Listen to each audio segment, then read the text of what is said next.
Hello students, I am Radhika Chitkara and I work as a legal researcher with an NGO on gender and human rights. Today, as part of our module on human rights development and democracy, we will deliberate upon development, climate change, and discuss differing frameworks for attaching responsibility on human and ecological sustainability. As we know, climate change and global warming have been called as the greatest and the most urgent environmental problem of our time. It's a problem that has been caused largely by industrialization in industrialized nations in a handful of Western developed states. But the impact of climate change and global warming is felt most strongly elsewhere, away from the states that have originally caused the problem. It's felt most strongly by vulnerable populations and cultures, predominantly in the developing world. We have noticed how a rise in sea levels has drowned and with time will drown large tracts of land, resources and entire islands. This will cause an increase in scarcity of food, water, healthcare facilities and housing, and will also have a monumental impact on diseases, plagues, epidemics and poverty. We also know that climate change will lead to large-scale displacement of populations from their traditional habitats. This will have two consequences. First, that there will be large-scale migration of these populations to more habitable areas. And this migration will come with its own problems of social conflict and unrest. So how is it that the problem of climate change can be addressed now? We know that given the scale of the problem of global warming, the fact that it is caused in one area, but its impact is felt in other areas, and that different countries have contributed to it in very differing proportions. Climate change is a novel problem that can be solved only through collective action. Measures by individual states might be helpful, but to a very limited degree, and it can only be contained effectively if states act collectively on the problem. So what are the issues that we will discuss through the course of this presentation? We will investigate what direction the human rights paradigm can supply to the problem of climate change. There are several different rights currently existing in different human rights frameworks that are affected by the problem of climate change. For instance, first, the right to environment to begin with. Second, the right to development, since climate change is an activity that is inextricably linked to the economic activities of arising out of industrialization. Third is the right to healthcare, food, etc., etc. But fundamentally, it is a contest between the right to survival of populations, their right to their environment, and the right to development. Within this, we notice that there is a great divide between the global north, or developed countries, and the global south, which are the developing countries. And due to this divide, there is a huge debate on the framework of responsibility that can be used in order to pursue collective action to contain global warming. The first time that attention was radically drawn to the human rights dimensions of climate change was on account of the Inuit petition to the Inter-American Court of Human Rights as recently as 2005, when the Inuit population inhabiting Alaska petitioned the Inter-American Court of Human Rights against USA and Canada. The tribes in Alaska were moved by the impact global warming and climate change was having on their immediate environment. Given the specific nature of the geography of Alaska and that it is frozen entirely through most parts of the year. Sustenance of populations and tribes in Alaska is related very closely to their environment in itself. The fact that global warming and climate change was changing the weather patterns and the climate in Alaska had a significant impact on the survival of the Alaskan tribes and their ways of living. They argued that the failure of their governments to act to contain climate change violated their human rights to life, health, property, subsistence, and culture. This was the first time that climate change was translated through the lens of human rights. The petition was eventually rejected before the Inter-American Court of Human Rights for failing to show a violation of human rights that were protected under the American Declaration.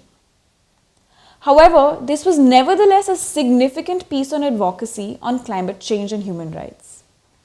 It brought to light first that climate change has a tangible, debilitating impact on human populations, and second, that the problem is not contained by national borders, since the people most impacted by it are vulnerable groups who have contributed little to the problem.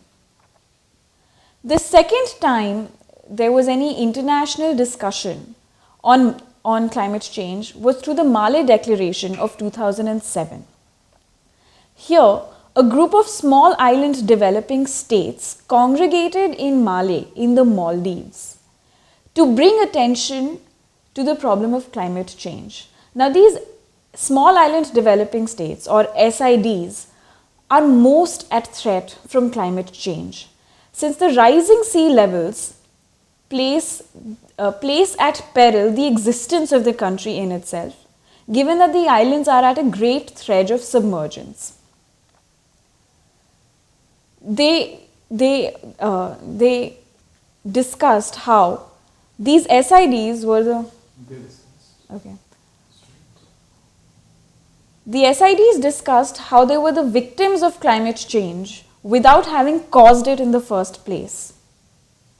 But the Male Declaration on its whole was ambivalent about its relationship between climate change and human rights. It merely sought to draw the attention of the overall worldwide community on the problem of climate change, most notably the actors that were most responsible for it.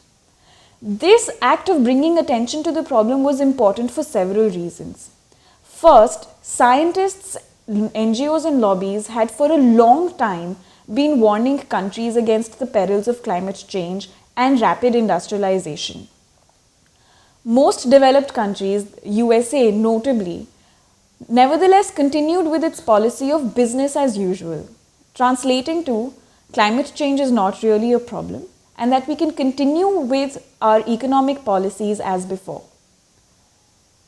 They were continually undermining the threat that global warming posed to humans and to the environment, and continued to contribute to the problem further.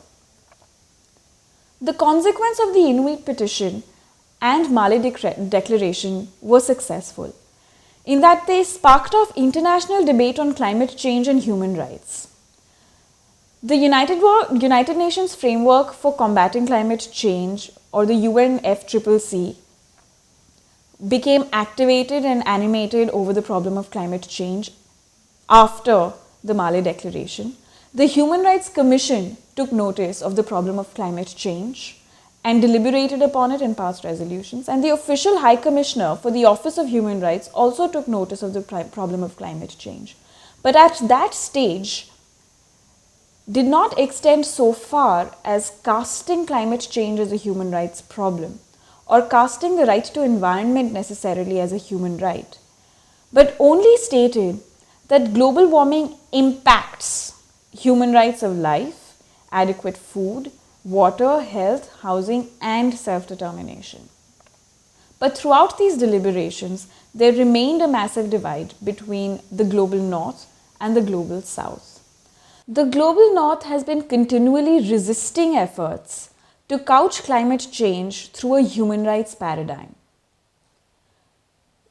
We discussed the several objections that the Global North has raised to climate change as a human rights problem in international deliberations with international bodies. They claim first that the human rights most impacted by climate change are already the subject of the international human rights framework. The only problem is that they lack effective enforcement mechanisms. In that case, viewing climate change through the paradigm of human rights adds nothing to the existing framework of protections. Secondly, developed countries such as Canada and Germany argue that human rights obligations are owed by states to their national populations. This makes climate change a matter of domestic policy, and therefore no international framework of responsibility can be evolved, especially not within the human rights paradigm. Third, human rights obligations will further cast a heavy burden upon governments of developing countries, which are already the most hurt by global warming. They are under the greatest strain of inadequacy of resources, and they are the ones who would be for whom it will be the most difficult to divert resources to adapt to climate change. Fourth, the meat of the problem of climate change lies in environmental catastrophes and disasters, such as hurricanes and droughts, which we have seen in plenty over the past few years the world over, including in USA and India. We noticed how specifically virulent hurricanes managed to disrupt entire cities and displace populations to a very large extent. Now, as situations of emergency, these anyway empower states to suspend their human rights and fundamental rights in the interest of expediency. Therefore, at times when human rights will be most necessary, they will be ineffective. Fifth, developed states also claim that in securing the human rights of populations across their national boundaries by curbing industrial activities, states would be curbing the enjoyment of the human rights of property and development to their own populations. Sixth, developed states also claim that it is difficult to ascertain with certainty what the violations of human rights are in climate change, who the rights holders are, and who the duty bearers are. This is because human rights tend to be individual centric and based on concrete instances of violations that need to be redressed, whereas climate change relates to generic impacts without a clear idea of the entity that is wronged. Secondly, the concern of human rights is the concern of present violations. With environmental degradation, the violations will in all probability occur in the future to future citizens. Seventh objection that the Global North raises is that human rights supply a non-negotiable absolute norm in a process which is inherently reliant on careful negotiations between states to solve a global problem, and therefore actually undermines the solution. But the case that advocates a human rights paradigm for climate change is equally compelling. This is because human rights provide a minimum benchmark for action. They are only a moral threshold which states need to account for in their negotiations. And that is because existing vulnerable groups, according to poverty levels, gender, age, geographic location, disability, indigenous or minority status, are in fact the most strongly impacted by the problem of climate change. Through a human rights paradigm, the focus can be brought back to the existing vulnerabilities of populations that are most strongly impacted, and negotiations can therefore target their inclusion. Having a human rights-based approach to climate change therefore emphasizes non-discrimination, participation, and assumes lexical priority in negotiations. Within this atmosphere, it is necessary to change the orientation of the negotiations themselves. They are currently based on self-interested goal-seeking of individual nation-states, and not on the needs of the individual and the community, which must be accounted for. Human rights within climate change will ensure the accountability of states to three different entities. First, to other states, since the problem is a global problem requiring collective action. Second, to their own citizens by ensuring non-discrimination. And third, to the citizens of other states who are in fact the most vulnerable. We also know that human rights obligations need not be territorially circumscribed.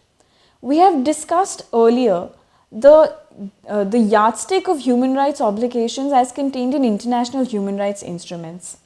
For instance, Article 2, subparagraph 1 of the ICCPR operates on the notion of what is known as the effective control test, which means that if the violations are effectively in control of one entity, then that entity can be held accountable and responsible for it. When placed within the problem of climate change, we know that the actions, that the rapid industrial growth of in the developed world has a direct impact on the right to self-determination of remote populations to decide autonomously how to use their natural resources. Similarly, Article 2, Paragraph 1 of the ICESCR mandates that human rights must be secured individually and through international assistance and cooperation. Therefore, the ICESCR from the beginning envisions extraterritorial application of its mandate. There is yet a further nuance to this setup. Even if human rights obligations are viewed as territorially circumscribed, that does not extend across the board. While it may be true that positive obligations of securing human rights may be circumscribed by territory, the negative obligation to refrain from violating human rights definitely extends extraterritorially. Lastly, the human rights paradigm on climate change need not necessarily operate on a framework of individual liability, but instead on a framework of relative liability. Why this is relevant is because we know through in-depth research and statistics that the problem of global warming is in fact caused by a handful of states. 2/3 of the global emissions that cause global warming are caused by only 7 states. And therefore, in a paradigm that views liability relatively instead of absolutely, it will be possible to apportion differing levels of liability upon these 7 states that are the major contributors of climate change. Further, the OHCHR does not require existing violations to affix responsibility, but only violations that are imminent. Which brings us to the question of what is the regime of liability that the international climate change problem should adopt. While formulating an appropriate regime of liability, there are 5 claims of justice that need to be accounted for. First is the claim to corrective justice, where the actions of one group have harmed a different group. This notion of corrective justice is akin to tortious remedies, where the solution lies in seizing the acts that caused the injury in the first place, and secondly, by paying damages for the injury that has been caused. This is reflected in the current paradigm of climate change policy through the policy of adaptation, wherein the developed states are under an obligation to develop mechanisms to cope with environmental changes. The second claim is the claim to substantive justice, where there is a disparity between the states that have benefited and growth with the aid of economic industrialization and those that have not. These states claim that that developing countries have a legitimate right to development, which has been denied to them so far. So the solution within the current climate change policy framework lies in the policy of technology transfers, where the developed world is under an obligation to make greener technologies accessible to the developing world for growth. The third is the claim to distributive justice and procedural justice, which is formulated in terms of the polluter pays principle, by which the endeavor is to equitably distribute the costs of avoiding further preventable anthropogenic warming and of coping with the social damage that cannot be avoided. In the policy framework, this translates to fairly rationing quotas for emissions in the interim period. This claim is also interested in devising a process that can make bargaining in negotiations a fairer process. The fourth claim to justice is the claim towards formal justice, where countries that have so far relied on an industrialized mode of economic development have a legitimate cannot suddenly switch to a mode of development that changes their mode of production entirely. So there is a legitimate expectation on behalf of these countries or of prior users to a carbon-intensive economy. The sudden switch to an alternative mode of production will lead to massive loss of livelihood within that state. And therefore, the Kyoto Protocol has evolved, therefore the model adopted by the Kyoto Protocol in terms of its cap and trade emissions, by which emission rights are granted on the basis of prior use, and states internally can trade these emission rights as well. Lastly is the claim to intergenerational equity, which we know commonly as the claim to sustainable development, which means that development must now be undertaken in a manner that serves the needs of the present generation without compromising on the needs of the future generations. Given these differing claims of justice that are necessary to be accounted for in a climate change framework, the UNFCCC makes reference to three frameworks of responsibility. The first, through the lens of equity. The second, through the lens of common but differentiated responsibilities. And the third, through capabilities. These three claims are in recognition of the fact that, first, that most of the wrongs of climate change have historically been caused by the developed world, that different countries have differing capabilities in addressing the problem of climate change, that the developed world has more resources and greater technology to address the problem of climate change than the developing world. Third, it takes into account the developmental needs of the South as well, which has not so far prospered on account of an industrialization-intensive economy. And fourth, this takes into account the differing impact that climate change has on different populations across the world. While negotiations on curbing climate change and global warming were ongoing, there were several principles on the basis of which states were deliberating on apportioning responsibility and liability.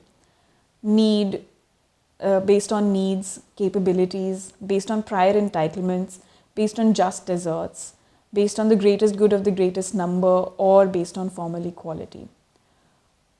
Given the multiplicity of principles on the basis of which the framework could be developed, states and scholars have agreed that these negotiations must largely be guided by an interest in equity. Now, equity is a rule that lacks any substantive content, but is more of a procedural rule that guides negotiations. And it was evolved to address the conflicting principles based on which the negotiations were ongoing. Most notably, however, is the principle of common but differentiated responsibilities. This was first discussed and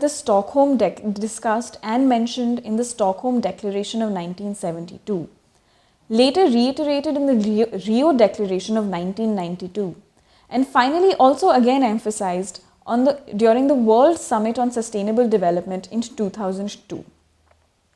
According to Common but Differentiated Responsibilities, the responsibility of countries to curb climate change is commensurate with the responsibility in causing it in the first place. So, as we have discussed earlier, we know that 2/3 of the global emissions have been caused by all of 7 countries, whereas the impact has been felt by all 200 countries in the world currently. Apportioning liability equally upon all of these 200 countries would be grossly discriminatory and unjust. Common but differentiated responsibility seeks to attach responsibility upon those 7 countries that have historically contributed to the problem, and countries like India and China who are contributing the most to the problem in the current times. Secondly, the responsibility is also commensurate with their capability to curb the emissions. This is reflected in the policy of mitigation in climate change, where the global north is to assist the global south in mitigating and adapting to the harms of climate change. What this framework of common but differentiated responsibilities accounts for are: first, historical emissions; second, projected future emissions. Since there is a distinction that Posner draws between the stock and flow of emissions within the atmosphere within the current atmosphere. Since there is a distinction that Posner draws between the stock and flow of emissions. The stock of emissions are the emissions that are currently in the atmosphere of the Earth on account of emissions over the past 1 century, which are largely constant and dense. But the flow of emissions is the variable emissions that the current use of industrialized technology is causing. Posner says that in order to correctly apportion responsibility, the stock and flow must both be accounted for, and therefore the projected future emissions must also be a factor in climate change negotiations. This brings the responsibility of China and India squarely into the picture, whose emissions do not go as far back historically as the developed world, but who are currently one of the leading but whose emissions are growing at a rate much faster than the other developing countries. China, however, seeks to throw a further factor into determining emission standards and liabilities, which is the per capita consumption. Given that China's population is the largest in the world, they say it is also expected, in order to serve the development needs of all of its population, that its emissions will be proportionately larger. In the interest of individual well-being, therefore, negotiations must account for the per capita emissions of states as well, in which case it would be unfair to apportion an equal number of carbon credits between China and UK, whose population is much less, but whose per capita emissions far outstrip those of China's. So what are the strategies that have been evolved under CBD? The first is the strategy of the carbon tax. The carbon tax is imagined to be uniform for all countries, but there is a massive debate on what the rate of the optimal tax should be. And secondly, within economists, there is a debate on what rate of optimal tax will deter further emissions. And secondly, there is a massive divide between the burden and the responsibilities that countries themselves are willing to undertake in terms of tax payments. The second strategy is the strategy of cap and trade mentioned in the Kyoto Protocol, which places a ceiling on the emissions of different states during different phases. And within those different phases, it also empowers states to trade their carbon credits. The third model is the model of the side payments as mentioned in the Montreal Protocol, by which to incentivize net losers from a paradigm of climate change accountability, to incentivize them to participate in the negotiations and participate in the process themselves. The Montreal Protocol evolved the mechanism of side payments, where they will be paid on the side to curb their emissions. Failing this incentive, large emitters such as Russia would have been unwilling to participate in the collective action itself, defeating substantially the purpose that it was meant for. So in summary, we know that there has been a grave disagreement between the global north and the global south on what the responsibility regime should be to curb climate change, even as we know that the problem of climate change can be solved only through collective action, and that the impact of climate change is felt most by populations that have not caused it in the first place. Thank you.